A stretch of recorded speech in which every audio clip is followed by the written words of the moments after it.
அன்பான நேயர்களே, நாம் இடைவேளைக்கு முன்பாக உடலில் அதீத பலவீனம் ஏற்படுவதற்கும் தாது சத்துக்கள் அதிகரிப்பதற்கும் அதை முழுவதுமாக சரி செய்யக்கூடிய அற்புதமான ஒரு மூலிகை விதை பூனைக்காளி விதை, அதை பற்றிய பல்வேறு வகையான மருத்துவ பயன்களை தெரிந்து கொண்டோம்.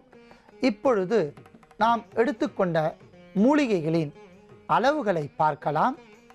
பூனைக்காளி விதை 10 கிராம், ஜாதிக்காய் 5 கிராம், நீர்முள்ளி விதை பொடி 10 கிராம், நிலப்பனங்கிழங்கு பொடி 10 கிராம், கசகசா 10 கிராம், ஜாதி பத்திரி 10 கிராம், எள்ளு 10 கிராம், தேன் தேவையான அளவிற்கு.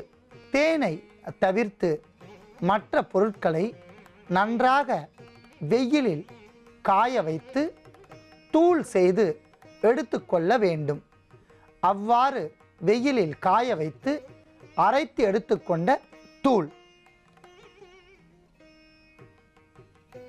அற்புதமான உடலம் தேற்றியாகவும் சப்த தாதுக்களை உயர்த்தக்கூடிய இந்த பொடியை தேவையான அளவிற்கு நீங்கள் தயாரித்து வைத்துக்கொண்டு அதை சிறு சிறு உருண்டைகளாக இப்பொழுது நாம் பிடிக்க வேண்டும்.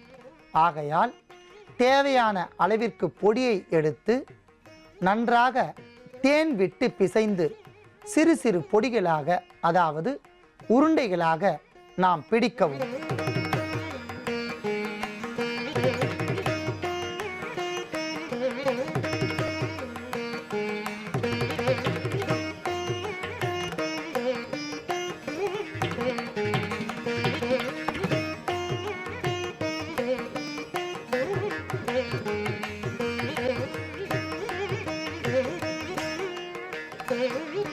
அற்புதமான முறையில் தேன் விட்டு கலந்த இந்த கலவையை சிறு சிறு உருண்டைகளாக நாம் பிடித்து தனியாக எடுத்துக்கொள்ளவும்.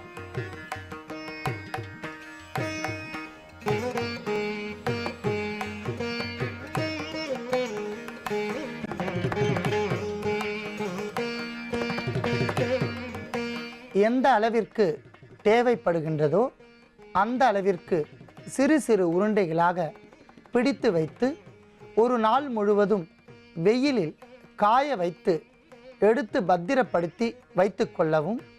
தேவைப்படுகின்ற காலத்தில் காலை மாலை ஒரு உருண்டையை நன்றாக எடுத்து கடித்து மென்று சாப்பிட்டு பசும்பால் குடித்து வந்தால் படிப்படியாக சிறந்த உடல் தேற்றியாக மாறும். பலவீனம் என்ற நோய் உடையவர்கள் சிறந்த உடல் அமைப்பை பெறுவார்கள். உடலில் சப்த தாதுக்களும் அதிகரித்து கண்களில் நன்றாக இரத்த ஓட்டம் பாயும். உடலெங்கும் மேனி ஒவ்வொரு வகையான நாட்களிலும் தனிப்பட்ட நோய்களுக்கு பிரத்யேகமான குறிப்பாக சிறந்த மூலிகைகளை கொண்டு நாம் அற்புதமான மருத்துவத்தை பார்த்து வருகிறோம். அந்த வகையில் இன்று மிக கடுமையான தலைவலி என்கிற நோய்க்கான மருத்துவத்தை பார்க்க போகின்றோம். மைக்ரேன், ஹெட்டேக் என்று அழைக்கப்படுகின்ற மிக கடுமையான தலைவலி. இந்த தலைவலிக்கு ஒரு அற்புதமான மருத்துவம். பொதுவாகவே மூளை பகுதியில் பல்வேறு வகையான திடீர் மாற்றத்தால் தலைவலி ஏற்படுகின்றது.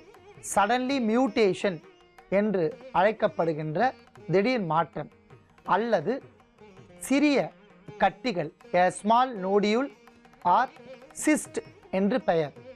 அடுத்ததாக பார்வை நரம்பு பலம் குறைவு, ஆப்டிக் நர்வ் வீக்னஸ் என்று பெயர். இந்த காரணங்களால் தலைவலி ஏற்படுகின்றது.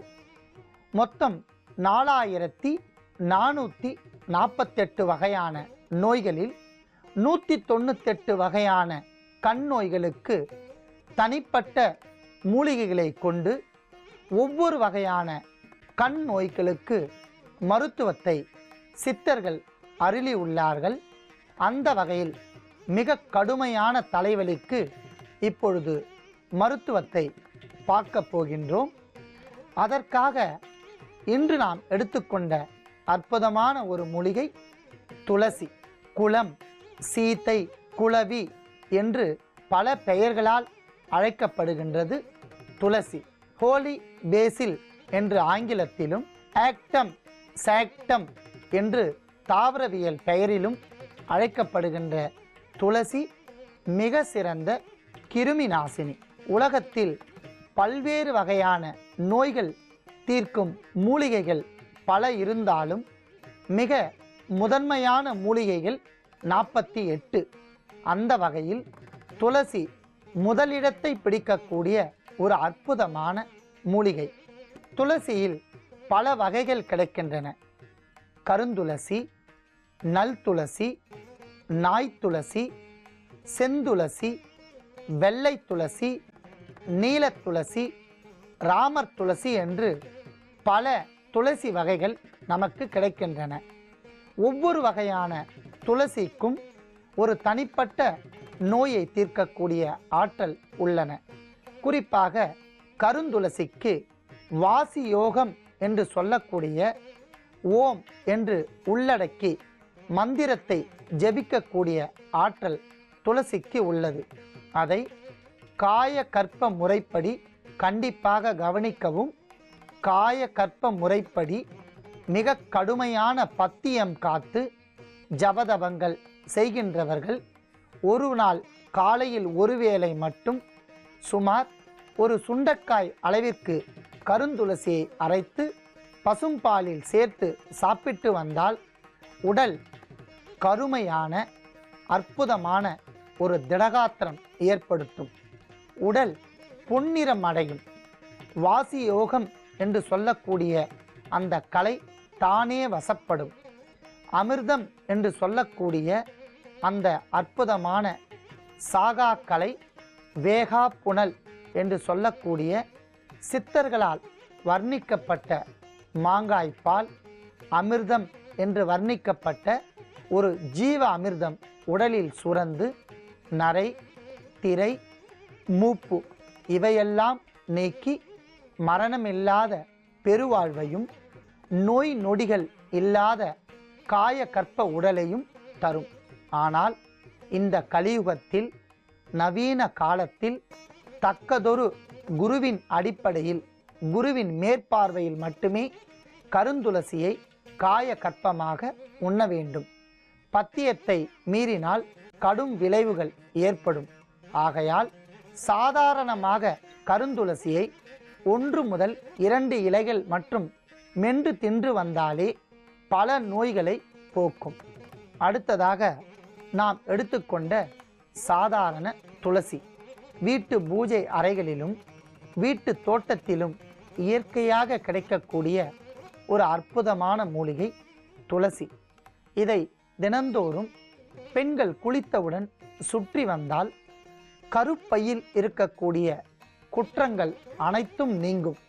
ஏனென்றால் துளசி செடியிலிருந்து வருகின்ற பாசிட்டிவ் ரேஸ் என்று சொல்லக்கூடிய சாந்தமான கதிர்வீச்சு பெண்கள் உடலில் பட்டு கருப்பை ரணம், கருப்பையில் ஏற்படுகின்ற புற்றுநோயினால் வருகின்ற கிருமிகள் இவற்றை நீக்கி தாய்மை பேரை அடைய செய்யக்கூடிய அற்புதமான ஒரு ஆற்றல் துளசிக்கு உள்ளது. மேலும் உடலில் அளவிற்கு அதிகமாக நோய் ஏற்படும் காலத்தில் பல்வேறு வகையான மாற்று மருந்துகளை நாம் உண்டு வந்தால் இரத்தம் கெட்டுவிடும். குருதிக்கெடல் என்று பெயர். இவையால் தோல் நமைச்சல், ஸ்கின் டிசார்டர் என்று சொல்லக்கூடிய